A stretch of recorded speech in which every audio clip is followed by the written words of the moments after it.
పంట విత్తడం మొదలు కోత వరకు కంటికి రెప్పలాగా కాపాడుకోవాలి. ముఖ్యంగా పంట ఎదుగుదలలో పూత కాత సమయం చాలా కీలకమైనది.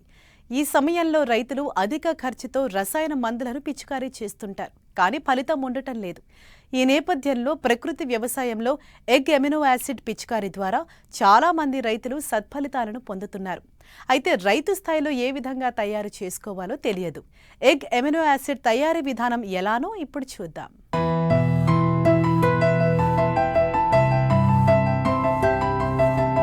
వ్యవసాయంలో ఖర్చులు తగ్గించడంతో పాటు నాణ్యమైన క్రిమి సంహారక రహిత దిగుబడులు సాధించాలనే ధ్యేయంతో అందుబాటులోకి వచ్చిందే ప్రకృతి వ్యవసాయం.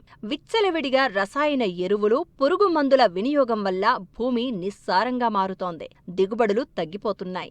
రసాయన ఎరువుల వాడకం తగ్గించాలనే లక్ష్యంతో ప్రభుత్వాలు కూడా ప్రకృతి వ్యవసాయాన్ని ప్రోత్సహిస్తున్నాయి. ఈ నేపథ్యంలోనే సేంద్రియ ఎరువులు, కషాయాలు రైతుల స్థాయిలో తయారు చేసుకునే విధంగా ప్రకృతి వ్యవసాయ విభాగం వారు అవగాహన కల్పిస్తున్నారు. ఏ పురుగుకు ఏ కషాయం, ఏ చీడకు ఏ ద్రావణం కొట్టాలో కూడా చెబుతున్నారు. వాటిని రైతుల చేత తయారు చేయిస్తూ పెట్టుబడులను తగ్గిస్తున్నారు. ముఖ్యంగా పంట పూత కాత దశలో ఎగ్ అమినో యాసిడ్ సత్ఫలితాలను ఇస్తూ ఉండడంతో పశ్చిమ గోదావరి జిల్లాలో ప్రకృతి వ్యవసాయ విభాగం అధికారులు రైతులకు దీని తయారీ విధానం పట్ల శిక్షణ ఇస్తున్నారు. ప్రకృతి వ్యవసాయ విధానంలోని పంట ఎదుగుదలకు ఉపయోగించే అతి ముఖ్యమైన గ్రోత్ ప్రమోటర్స్, ప్రకృతి సిద్ధంగా తయారు చేసుకునే గ్రోత్ ప్రమోటర్స్లోని కోడిగుడ్డు నిమ్మరసం అనేది ఎగ్ అమైనో యాసిడ్ అనే సొల్యూషన్ చాలా ముఖ్యమైన ద్రావణం. ఇది తయారు చేసే విధానం ఏంటంటే, ఇందులో ఉపయోగపడేవి మనకి కోడిగుడ్లు, నిమ్మకాయలు, కొద్దిగా పావు కేజీ బెల్లము అవసరమవుతాయి. ఈ కోడిగుడ్లు ఒక యూనిట్ స్టార్ట్ చేసుకుంటే 12 గుడ్లు తీసుకొని ఇవి పెట్టుకొని తయారు చేయడానికి ఒక ప్లాస్టిక్ వెసల్, ఒక 5 లీటర్లు పెట్టే ప్లాస్టిక్ వెసల్ అనేది ఈ 12 గుడ్లని ఆ వెసల్లోని అమర్చి దాంట్లో ఈ నిమ్మకాయల్ని 50-60 అక్కడున్న నిమ్మకాయ సైజుని బట్టి నిమ్మరసం పిండేసి ఆ నిమ్మరసాన్ని ఈ వెసల్లో కోడిగుడ్లన్నీ అమర్చిన తర్వాత మునిగేటట్లు ఆ నిమ్మరసాన్ని వేయాలి. మునిగిన తర్వాత కోడిగుడ్ల పై భాగంలో సుమారు 1 ఇంచు ఎత్తులో నిమ్మరసం నిలబడి ఉండేటట్లు మనం నిమ్మరసం నింపుకోవాలి.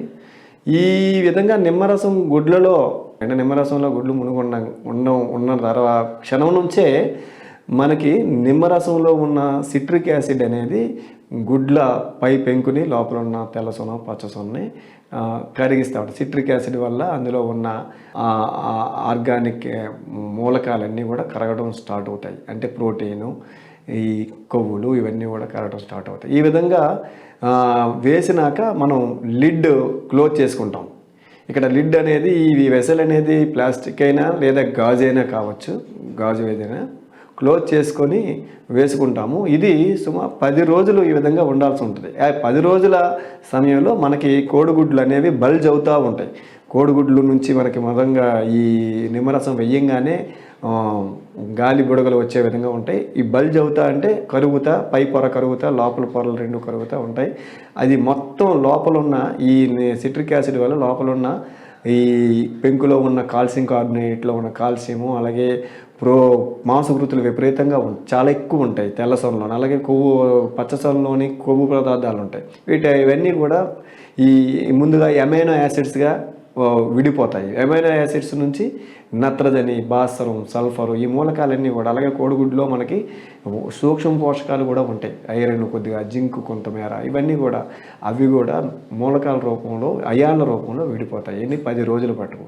ఈ ప్రాసెస్లో ఈ లిడ్ ప్రతిరోజు కూడా ఒకసారి తీసి మళ్ళీ కొంతసేపు ఉంచి మళ్ళీ పెట్టాల్సిన అవసరం ఉంది. ఎందుకంటే లోపల గ్యాసెస్ ఫామ్ అవుతూ ఉంటాయి ఈ కరిగే ప్రాసెస్లో. ఆ గ్యాస్ అందువల్ల ఆ లిడ్ ఓపెన్ చేయకుండా 10 రోజులు ఉంచేస్తే ఆ గ్యాసెస్ ఫామ్ అవటం వల్ల, ఆ పై ఖాళీ ప్రదేశంలోనే గ్యాస్ ఫామ్ అవటం వల్ల పగిలిపోయే అవకాశం ఉంటుంది.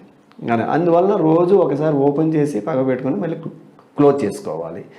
అలా 10 రోజులు అయినాక 11వ రోజు శుభ్రంగా చేతిని క్లీన్ చేసుకొని చేతితో శుభ్రంగా ఈ కంటెంట్స్ అంతా కలిపేస్తే మొత్తం పాలులాగా తెల్లగా అయిపోతుంది. ఈ గుడ్లన్నీ కూడా కరిగిపోయి మొత్తం అంతా కూడా ఇంకా ఏమీ లేకుండా నిమ్మరసంలో కరిగిపోతాయి.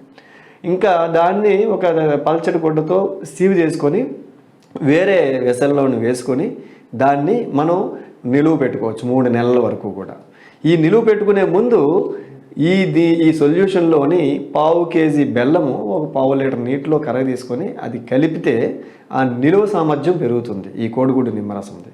ఇది నిలువ పెట్టుకునేటప్పుడు కూడా మనం లిడ్ ఓపెన్ చేస్తూ ఉండాలి. కనీసం 2-3 రోజులకు ఒకసారైనా లిడ్ ఓపెన్ చేస్తూ గ్యాస్ని విడుదల చేస్తూ ఉండాలి. ఈ విధంగా తయారైన ద్రావణాన్ని కోడిగుడ్డు నిమ్మరసం లేదా ఎగ్ అమైనో యాసిడ్ సొల్యూషన్ అంటాము. దీన్ని మనం పంట మీద ఒకసారి పిచికారీ చేయడానికి ఒక ఎకరాకైతే 1/2 లీటర్స్ 250 ml 250 ml 100 లీటర్ నీటిలో కలుపుకొని పిచికారీ చేసుకుంటే ఏ పంట మీదైనా ఏ మొక్క మీద స్ప్రేయింగ్ చేసినా ఆ మొక్కకి ఆకు ద్వారానే ఈ పోషకాలన్నీ కూడా పీల్చుకొని లాక్కుని ఆ మొక్క ఎదుగుదల అద్భుతంగా ఉంటుంది. తద్వారా ఆ మొక్క దిగుబడి కూడా ఏ విధమైన రసాయన ఎరువులు లేకుండా పెరిగే అవకాశం ఉంది.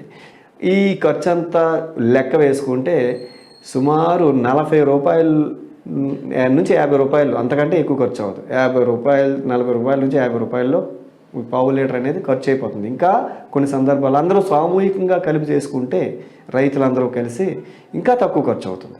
అంత సులువుగా మనం పంట మీద ఏ విధమైన రసాయన ఎరువు వేయకుండా అవసరం లేకుండానే మంచి ఎదుగుదలని మనం సాధించవచ్చు. తద్వారా దిగుబడి సాధించవచ్చు.